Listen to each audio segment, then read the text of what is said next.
자, 오늘 라이브 392번째 금요일. 네. 대부업 잔혹사. 뭐 이 말죽거리 잔혹사라는 영화는 제가 참 좋아하는 영화고요. 그리고 아마 한 서너 번 이상을 본 것 같아요. 그리고 워낙 또 짤 영상이 많기 때문에 특히 권상우 이 배우가 학교 유리창을 다 때려 부시면서 대한민국 학교 족가라 그래 뭐 그게 원장 유명한 짤이기 때문에 아마 유튜브에 검색을 하시면 아마 엄청나게 많이 그 영상이 아마 나올 겁니다. 네, 그래서 제가 그걸 모방해가지고 지금 현재 대부업 잔혹사라고 이제 썸네일을 달았습니다. 자, MPL 대부업 스터디 다음 주 토요일, 그 다음 주 토요일 2주 진행을 하는데요. 뭐 한 명이 와도 진행을 합니다. 어떤 분은 뭐 나 혼자 신청했는데 가능합니까? 한 명이 신청해도 진행을 하고요. 한 분이라고 해서 뭐 소홀하지 않고 바로 진행을 하니까 관심 있는 분들은 시청하시면 될 것 같습니다. 어떤 분들은 또 서초동에서는 좀 그렇고 이대 쪽으로 이제 별관으로 옮기면 좋은 장소에서 쾌적한 환경에서 받고 싶다. 당연히 그쪽이 훨씬 좋죠. 제가 공을 들인 만큼 이대 별관의 우리 강의장은 정말 최신식 시설에 뭐 앉아서 편안하게 또 수업을 들을 수 있는 편안한 의자 여러 가지로 제가 다각적으로 고민을 많이 하고 지금 인테리어 디자인을 하고 있기 때문에 기대하셔도 좋고요. 뭐 그때를 기다리고 내년에 오셔도 상관은 없습니다. 더 좋은 환경에서 받고 싶은 거는 뭐 누구나 마찬가지니까. 자, 뭐 제가 항상 얘기하는 거지만 전국의 대부업체가 7,800개입니다. 7,800개 대부업체가 지금 뭐 이 강남 서초에만 뭐 거의 500개가 넘게 있고요. 서울에서만 대부업체가 거의 뭐 2,000개. 서울 경기권의 대부업체만 하더라도 거의 뭐 3,000개 가까이가 있기 때문에 이 수도권에 뭐 대부업체 한 40% 가까이가 모여 있죠. 뭐 전국적으로 지금 뭐 퍼져 있는데 어쨌든 지금도 여전히 대부업을 폐업하는 분들도 있고, 그 다음에 이제 대부업을 그냥 또 새로 내신 분들도 있고, 갱신할 때 그냥 아예 갱신 절차를 밟지 않아서, 사업자 등록증은 살아있는데, 대부업 허가증은 이제 그 말소가 되는, 날라가는 그런 업체에도 1년에 상당수가 나오더라고요. 예, 그리고 또 대부업에 내야 되는 그 회비도 못 내가지고, 지금 문제가 있는 어려운 대부업체도 있고, 어쨌든 내년 2023년에 과연 살아남을 대부업체가 몇 개가 있나 저도 궁금하고요. 물론 뭐 큰 폭으로 뭐 숫자가 줄어들지는 않을 텐데 숫자의 그 의미보다는 영업 실적, 영업 수익, 대출 나간 대부 잔액 여기에서 아마 큰 폭으로 아마 그 차이가 극명하게 나지 않을까 생각을 합니다. 지금 홍티경매뿐만 아니라 다른 대부업체도 연체자가 굉장히 증가하고 있어요. 근데 뭐 제가 아는 분들한테 물어보면은 뭐 이렇게 본인들은 괜찮대요. 다른 데는 힘든가 봐요. 저희는 괜찮은데. 근데 이제 그 말이 사실 100을 다 믿지는 않고요. 그렇게 괜찮다고 했던 업체가 왜 홍티경매에 MPL 사가라고 얘기를 하나요? 그러면서 이제 뭐 제가 물어보죠. 이자 얼마 연체됐습니까? 아니 뭐 내용을 알아야 살 거 아니에요. 그러면은 본인이 이제 저희 보고 이걸 매각 의사가 확실하게 있으면 내부를 보여주겠다. 아니 연체가 되고 있는지 안 되고 있는지 그런 얘기하는 게 뭐가 어려워. 그런 얘기도 못 해줘요. 불보듯 뻔한 거지. 연체가 되고 있는 거죠. 연체가 안 되는데 그걸 뭐하러 팔겠습니까? 물론 팔 수도 있겠지만 근데 아니 뭐 저도 홍티경매에 누가 물어보면 전 얘기하거든요. 연체 얼마가 됐다라고 얘기 다 해주고 뭐 이 물건은 지금 뭐 6개월 연체, 10개월 연체 뭐 다 얘기해주거든요. 근데 그런 얘기를 안 해준다는 거는 연체가 되고 있다는 반증이죠. 뭐. 예. 자, 어쨌든 지금 대부업체 연체가 증가하고 있는 게 뭐 현실화되고 있고요. 잠깐, 머리카락이 나갔나? 자, 지금 이제 여러분들 검색해 보시면 알겠지만 경매 예정 부동산 이제 앞으로 경매가 이제 나올 것들 예정 물건에 올라가 있는 것들 물론 예정 물건에 올라가 있지 않고 지금 뭐 홍티경매가 신청한 것들도 지금 뭐 세금도 냈고 했는데 이제 정리하는 차원에서 아직은 예정 물건에 올라가 있지 않아요. 그런 물건도 수가 상당수이기 때문에 28,200개인데 더 될 거라고 좀 보고요. 어쨌든 지금도 오늘도 어제도 오늘도 내일도 아마 내일은 토요일이니까 다음 주 월요일도 경매 신청되는 부동산 건수는 계속 늘어날 겁니다. 늘어날 거고요. 그 중에 주거용이 약 15,000개, 주거용이 한 60% 가까이 차지하고요. 뭐 아파트 주택, 그 다음에 뭐 빌라, 오피스텔 포함해가지고, 예, 이런 것들이 이제 계속 증가 추세는 뭐 더 심화될 거는 맞고요. 지금 예정 물건 개수를 보니까 서울이 한 3,300개, 경기도가 6,200개, 인천 2,100개. 요 수도권 서울, 경기, 인천만 하는 게 서울, 경기, 인천이 거의 뭐 11,000개니까 전체 물건의 거의 뭐 한 40%, 한 35, 40% 가까이가 서울 수도권에 모여 있죠. 그러니까 수도권에 어마어마한 숫자가 지금 이제 경매 물건이 증가하고 있다라고 하는 것을 볼 수가 있고요. 자, 지금 이제 문제가 왜 제가 대부업 잔혹사라고 말씀을 드렸냐면은 이게 이제 이런 문제가 있어요. 대부업체는 이제 보통 웬만한 대부업체들은 다 질권대출을 받기를 희망하죠. 물론 질권대출을 못 받는 업체가 더 많죠. 그런데 질권대출 받는 업체도 상당수 많아요. 꼭 금감원에 등록된 업체가 아니라고 하더라도 지자체 등록된 업체라도 담보대출 나갈 때 질권대출 받아서 나가는 경우들이 상당히 많습니다. 여러분들 뭐 경매물건 보시면은 대부업체 대출, 그 다음에 우리는 홍티경매 대출, 회원들 질권인데 일반 대부업체는 대부업체 대출, 자기네 회사에 대출 나가고 밑에 무슨 저축은행, 무슨 캐피탈, 질권자가 설정이 돼 있죠. 그러니까 질권대출 받아서 실행을 한 겁니다. 보통 뭐 90%에서 뭐 한두 번 거래하면 100%까지 해주니까. 자, 그런데 채무자가 증가하잖아요. 홍티경매하고 입장은 달라요. 이 업체들은, 일반 대부업체는 연체 채무자가 증가하면 그 질권 이자는 같이 가는 게 아니라 연체가 된다 하더라도 질권 이자는 내야 돼요. 캐피탈이나 저축은행에서 받은 질권 대출 이자는 정확한 날짜에 내줘야 됩니다. 안 내면은 그 대부업체는 불량자가 되는 거죠. 두 번 다시 질권 대출 못 받습니다. 근데 문제는 기존에 뭐 6% 정도 뭐 좀 우량한 업체, 거래를 많이 한 업체한테는 5%에도 줘요. 그런 질권 대출 이자가 지금은 2배 이상 올라갔죠. 그러니까 질권 이자도 같이 올라가다 보니까 이게 이제 감당하기가 어려운 일이 벌어지는 거죠. 아니, 그렇잖아요. 여러분들 지금 뭐 주변에 뉴스에서도 연끌족이 부담이 크다. 왜? 아니 2%대, 3%대 이자 대출 받아갖고 상환하고 있다가 갑자기 2%대, 3%대 이자가 5%가 되니까 뭐 심하게는 뭐 100%, 월 뭐 80만 원 내던 이자를 뭐 거의 150만 원 이렇게 내야 되니까 그 부담감이 어마어마하죠. 근데 그게 비단 영끌족이라고 하는 뭐 빚내서 그 대출받아 아파트 산 사람들만 문제가 되는 게 아니라 질권 대출을 받아서 대출 나간 우리한테 대출해준 그 대부업체도 이자가 올라가기 때문에 자기들도 힘들어지는 거예요. 그들도 힘든 거예요. 그 대부업체에 대출받은 사람도 힘들지만 그 사람들한테 대출해준 대부업체도 어려운 거죠. 예를 한번 들어보면은 질권대출 10억을 받아서 10억을 받아서 그 10억 받은 거로 담보대출 10억이 나가요. 질권대출 이자는 뭐 그냥 10%라고 제가 가정을 할게요. 지금 10% 평균 나오니까. 그러면은 10억을 대출을 대부업체가 저축은행에서 질권대출 10억을 받아오면 매월 이자 부담이 840만 원이에요. 840만 원. 상당하죠. 정확한 날짜에 줘야 됩니다, 이거. 자. 근데 이제 이 보통 중소대부업체들은 일단 10억의 담보대출이 나가면 뭐 평균 대부업체 이자가 연 16%니까 그러면은 10억을 빌려온 돈으로 10억 담보대출 나가요. 그럼 16%를 받으면 매월 1,330만 원. 그런데 만약에 이 1,330만 원 받는 거에 절반이 그냥 수치상으로 계산할게요. 뭐 얼마 나간지 그냥 따지지 않고 이 10억 나간 거에 5억이 연체됐다. 그러면 대출금의 절반은 이자는 1,330만 원에 반밖에 안 들어오잖아요. 그러니 665만 원 이자가 들어오는 거예요. 그런데 10억 대출받은 이자는 꼬박꼬박 납부해야 되기 때문에 665만 원 이자를 받아가지고 매월 840만 원 대부업체가 받은 질권대출 이자를 줘야 돼. 그러니 매월 적자가 175만 원.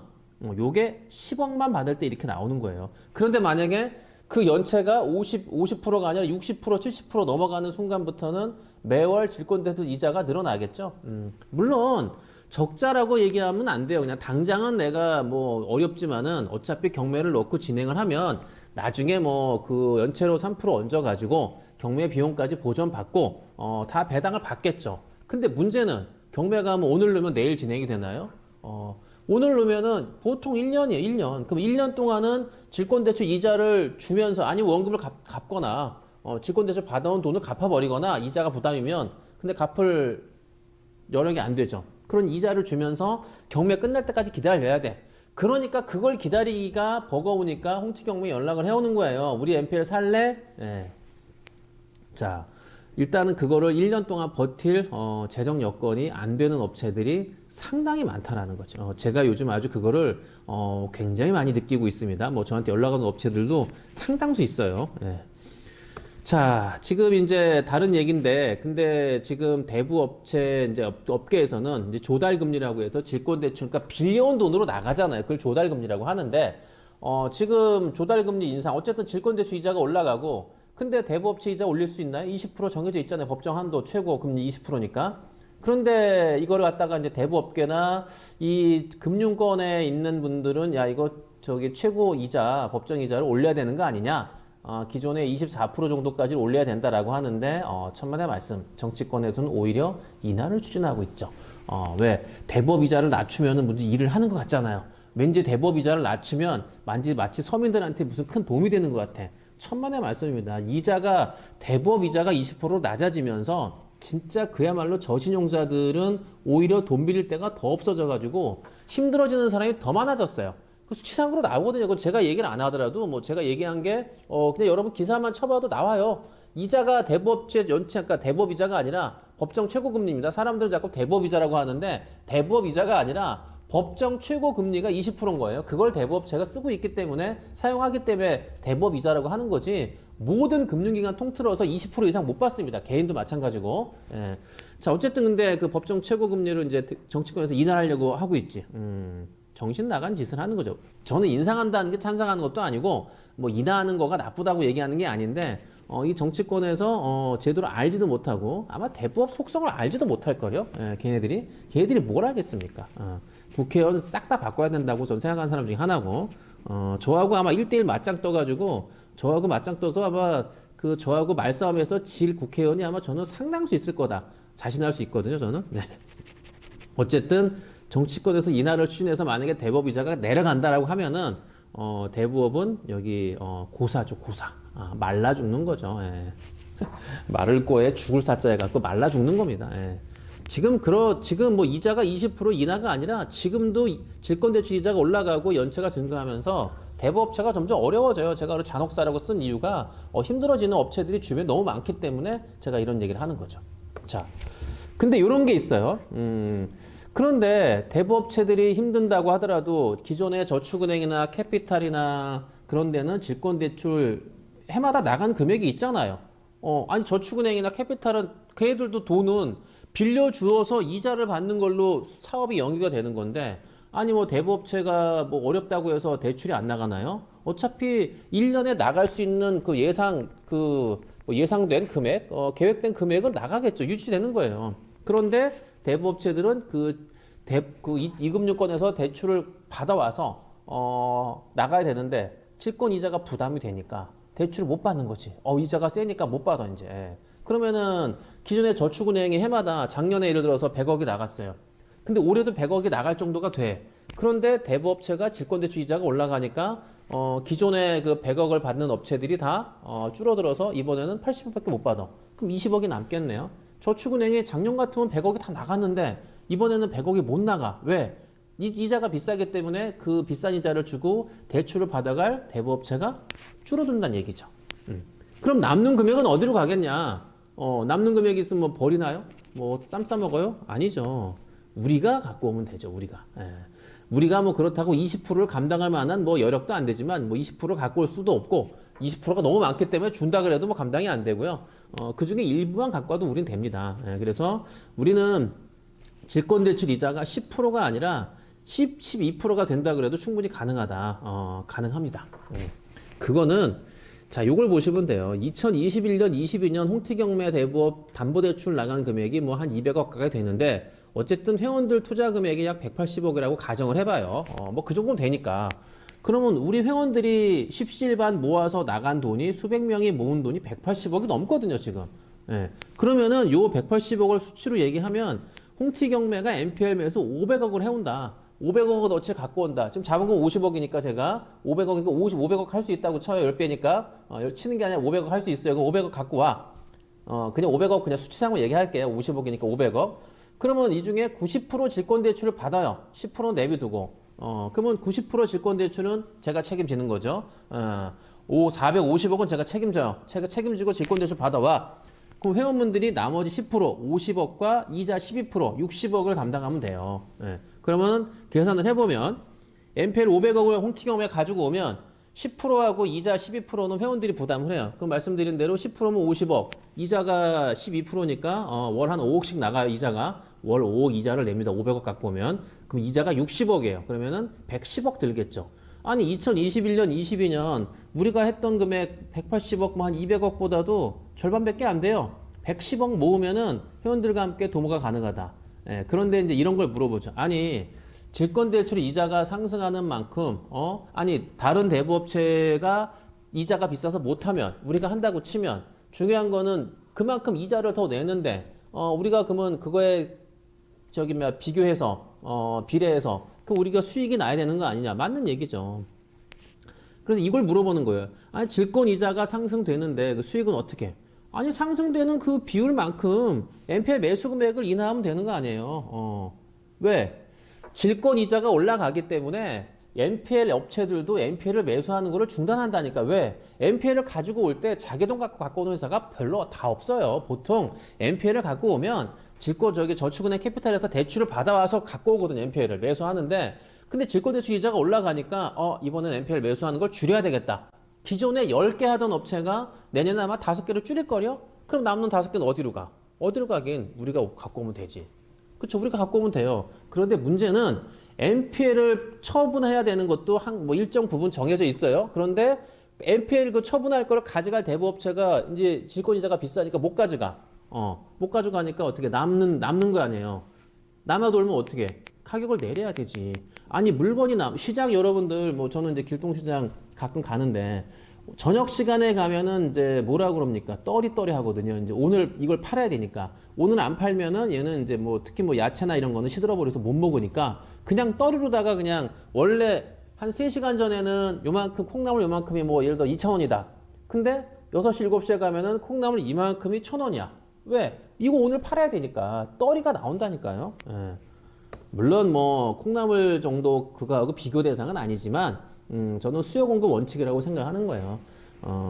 수요가 있으면 공급, 그다음에 공급이 늘어나면 당연히 가격은 떨어지고 수요가 줄어들면 당연히 가격도 떨어지고 그게 아니라 거꾸로 얘기했죠. 예. 당연히 이제 공급이 늘어나면 아니 갑자기 공급이 늘어나면 가격은 떨어지죠. 시장에서 물건이 귀해야죠. 다이아몬드가 왜 비싸요? 없으니까 비싼 거 아니에요. 근데 지천에 깔린 게 다이아몬드야. 그럼 다이아몬드를 누가 돈 주고 사나요? 주스면 되지? 마찬가지예요. 귀한 물건은 왜 명품이 비싸요? 명품이 수가 없으니까. 샤넬이 널리고 널렸으면 짝퉁 빼고요. 진짜 샤넬이 널리고 널렸는데 가격이 뭐 지금 1,000만 원 받겠습니까? 못 받지? 100만 원 못 받지? 희귀하니까 받는 거죠. 네. 어쨌든 수요 공급 원칙에 의해서 NPL은 늘어나겠죠. 그런데 가져갈 대부업체가 감소하기 때문에 그 다음에 질권 대출을 나가야 되는데 받아갈 대부업체가 감소하는 거지. 그쵸? 이것 때문이에요. NPL을 가져갈 대부업체도 줄어들고 질권 대출을 나가야 되는데 저축은행이나 캐피탈도 질권 대출을 받아갈 업체도 줄어들고 그 틈을 노리면 된다라는 말씀을 드리는 거예요. 자, 제가 말씀드리는 건 이거예요. 우리가 질권 대출이 보통 이자가 6% 7%인데 뭐 20% 받는다고 쳐요. 20%로 자 질권 대출 이자가 이제 뭐 5%에서 지금 10%로 2배가 올라갔다고 쳐요. 그러면은 NPL 가지고 오는 거를 좀 깎아 갖고 오면 돼요. 아니 이자를 5%더 내는 만큼 그 5%만큼만 싸게 사오면 되는 거 아니에요. 싸게 사올 수 있을까? 방금 말씀드렸잖아요. 팔아야 되는데 사갈 대상들이 줄어들고 있어. 그럼 가격을 낮추게 되는 거죠. 당연한 거 아니에요? 자, 그렇기 때문에 그런 것도 제가 이쪽에 이제 있다 보니까 대부업계 한 2년 있고 그다음에 한 두 달 반 가까이 이제 그 NPL 관련해 갖고 여기저기 만나고 저축은행 캐피탈 뭐 등등 하여튼 여기저기 제가 통화도 하고 직접 만나서 미팅도 하고 그 속성을 이렇게 들여다 보니까 대충 돌아가는 구조가 이제 나온다. 그렇게 대부업체 전화해서 알려달라 그래도 안 알려주는 걸 제가 맨땅에 헤딩하면서 제 눈으로 경험하면서 찾아보니까 이게 돌아가는 구조가 이제 제 눈에 좀 보이기 시작하는 거죠. 그래서 이렇게 하는 거구나. 그래서 이 틈을 노려서 내년에 홍티경배가 회원들과 함께 추진하면은 저는 충분히 수익도 나고 여러분들한테 뭐 제가 대박은 약속을 못 해요. 뭐 제가 여러분 제가 2배 만들어 드릴게. 무슨 수로 2배를 만듭니까? 2배 만들 재간이 있으면 뭐 제가 딴짓거리 딴 데 가서 2배를 만들어 갖고 제가 돈을 불리겠지. 2배 만들 재주가 어디 있겠어요? 말도 안 되는 그 소리죠. 여러분 유튜브에서 뭐 코인이니 뭐니 뭐 대박 난다고 1억이 어떻게 1억 각 넣고 어떻게 1년 만에 20억이 돼요. 그 말도 안 되는 소리. 그런 거 있으면 뭐하러 유튜브에서 광고를 해? 몰래 해야지. 그렇잖아요. 말도 안 되는 거 보지도 마시고 돈은 정직한 겁니다. 정직하게 벌어야지. 그리고 대박은 없어요. 로또 복권만큼 대박은 없고 저는 차근차근 한 발 한 발 나가면서 버는 게 맞다. 라고 말씀을 드리고 하여튼 제가 할 수 있는 거는 여건대로 해서 여러분들하고 함께해서 12% 이상 더 나오면 좋고 이거보다 이하는 매수 안 하고 그러니까 최소한 1년에 월 1%씩 해서 12% 이상은 제가 만들어 보려고 하는 거고 충분히 이거 이상도 가능할 것 같다. 지금 전망을 볼 때 저는 나름대로 희망을 내다봅니다. 홍티경매 입장에서 일반 대부업체는 내년에 걱정을 해요. 와 힘들다. 근데 저는 뭐 걱정보다는 요거를 잘 만들어 가면 충분히 전망은 밝다라고 생각을 합니다.